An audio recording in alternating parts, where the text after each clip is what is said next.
Sin, semua akar aku potong tuh. Luar biasa sih. Tuh, luar biasa akarnya. Halo sahabat anggrekku, assalamualaikum warahmatullahi wabarakatuh. Salam perihutan. Kembali lagi aku buat video sambil aja karena ini aku lagi nata-nata Cattleya tadi hasil repotting. Jadi ini ada Cattleya yang baru direpotting sekitar 2 minggu yang lalu, tapi dicabutinnya udah sekitar 1 bulan yang lalu ya. Jadi ini rata-rata tanaman kita sendiri hasil buka botol. Tanaman buka botol kita rawat sampai gede-gede, terus kemudian baru sekitar 1 bulan yang lalu kita cabutin tanamannya, kita ganti pot, maksudnya kita mau ganti pot gitu ya, dari soft pot atau pot transparan diganti ke pot hitam, pot Cattleya yang pakai penyangga seperti ini. Nah ini jadi 1 bulan yang lalu udah mulai dibersihkan, dicabut dari pot asalnya, dibersihin semua akar, aku potong gunting, dibersihin semua. Kemudian sempet diangin-anginkan ya, terlalu lama sih kemarin, angin-anginnya terlalu lama. Sebenarnya cukup beberapa menit aja atau beberapa jam aja cukup, lalu langsung dikasih media baru di pot baru, sebenarnya udah cukup. Tapi kemarin ya karena ketabrak sama kerjaan-kerjaan lain, makanya dia diangin-anginkan sampai 2 minggu gitu, sampai 2 minggu. Beberapa sudah sampai mulai muncul tunas gitu ya. Jadi macam-macam karena yaitu ketinggal sama kerjaan lain ya. Jadi ini baru direpotting juga 2 minggu yang lalu. Ini aku ngontrol sekaligus ngelihat perkembangannya setelah di pot baru, setelah di media baru, perkembangannya seperti apa. Dan ternyata luar biasa sih. Nih, akar baru udah pada muncul, kemudian tunas baru juga beberapa udah muncul. Nah ini akarnya luar biasa nih, baru 2 minggu akarnya udah gondrong banget. Kemudian tunas-tunas baru, ini bahkan ada yang nekat mekar. Jadi emang kemarin dia pas di repotting udah ada amplopnya, kita repotting, ternyata tetap survive bunganya, tetap mekar ya. Jadi proses repottingnya nggak mengganggu bunga untuk mekar, ternyata cukup bagus, keren, pertumbuhannya cakep banget. Dan ini ya, kalau ada sahabat anggrekku yang sering nanya kenapa Cattleya pakai pot yang ada penyangganya. Kayak gini, kalau dari aku ya, aku mengamati Cattleya itu akan jadi males berbunga ketika tanamannya nggak bisa berdiri kokoh. Jadi kan sahabat anggrekku pasti pernah lihat ada Cattleya yang tanamannya pada roboh ya, karena rata-rata batang Cattleya itu besar di tengah. Jadi ketika tanamannya nggak kokoh, dia pasti akan roboh. Nah tanaman yang roboh seperti itu, dia akan jadi males untuk berbunga. Dia paling tumbuh tunas roboh, jadinya dia rumpun besar tapi nggak berbunga. Makanya di kebanyakan kebun mereka pakai pot dengan penyangga kawat seperti ini dan diikat supaya tanamannya agak berdiri. Tuh, kemudian juga tanaman yang agak berdiri ini ya, ini juga harus didukung sama sinar matahari yang cukup. Jadi kalau udah pakai kawat penyangga tapi sinar mataharinya kurang, maka tanaman tetap akan kurang bagus. Tapi sebaliknya, kalau misalkan sinar matahari udah cukup baik, tanpa kawat penyangga pun sebenarnya dia akan tumbuh kokoh, tumbuh dengan sangat baik gitu. Jadi di sebelah sana yang masih pakai soft pot, udah cukup sinar matahari, cukup panasnya, tanamannya tetap bagus, tetap berdiri kokoh dan rajin bunga ya. Untuk yang tanaman udah dewasa seperti ini, kemarin kan baru dicabut dari softpotnya, ini udah berbunga ya, udah berbunga, dan beberapa udah 2-3 kali berbunga dengan hanya softpot dan tanpa penyangga. Jadi gitu.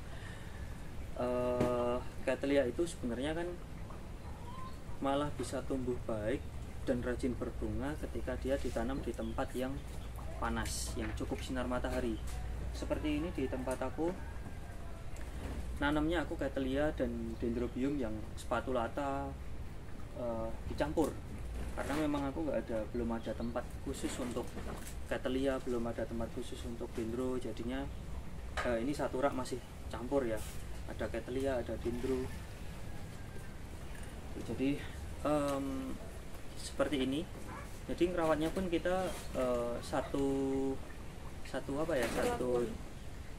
perlakuan aja. Dendrobium, Cattleya itu kita pakai satu perlakuan aja. Ketika waktunya nyiram ya disiram semua, yang Dendro disiram, Cattleya disiram. Begitu juga ketika waktunya kasih pupuk. Nah ini coba lihat lebih dekat Cattleyanya seperti apa ya.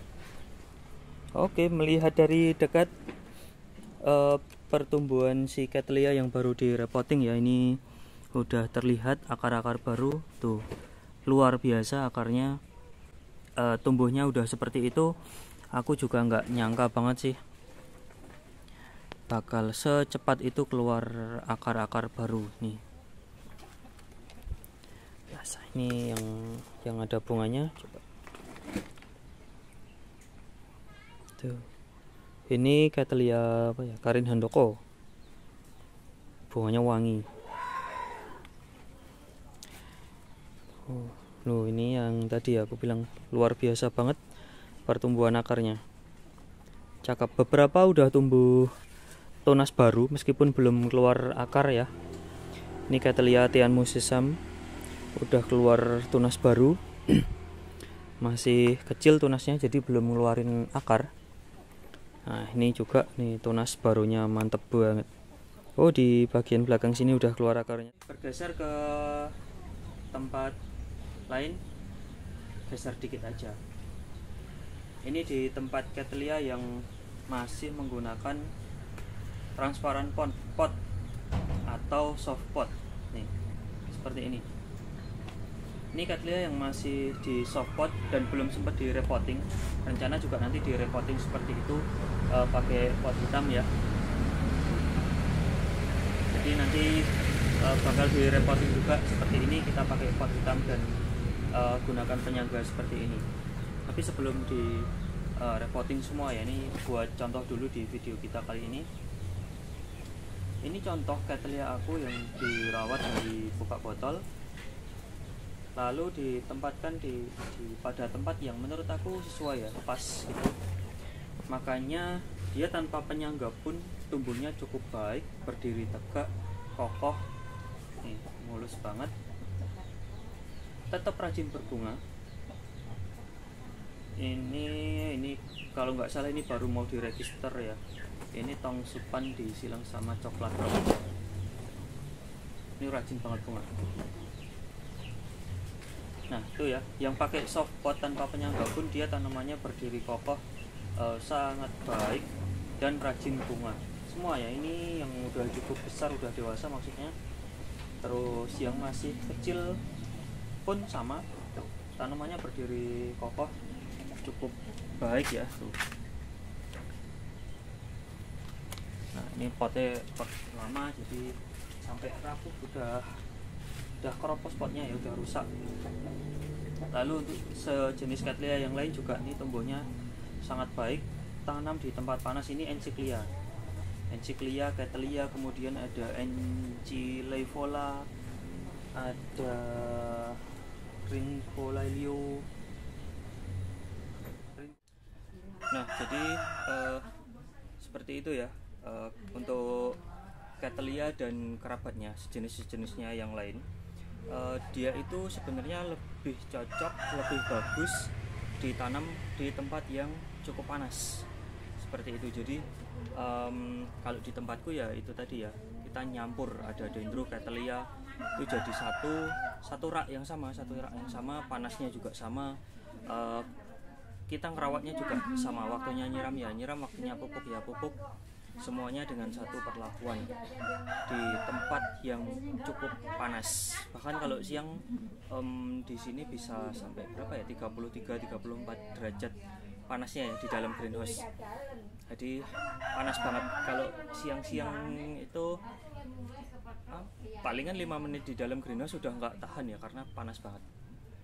Nah, jadi seperti itu, nanam Cattleya jangan takut di tempat yang panas. Oke, kalau gitu sahabat anggrekku, sampai jumpa di aku udahi videonya untuk perawatan Cattleya, untuk budidaya Cattleya ya. Jumpa aku di video berikutnya, jumpa aku di saat live nanti, besok dan saat live pokoknya. Terus pantengin channel aku. Terima kasih yang udah selalu dukung channel aku. Wassalamualaikum warahmatullahi wabarakatuh. Salam berhidayah.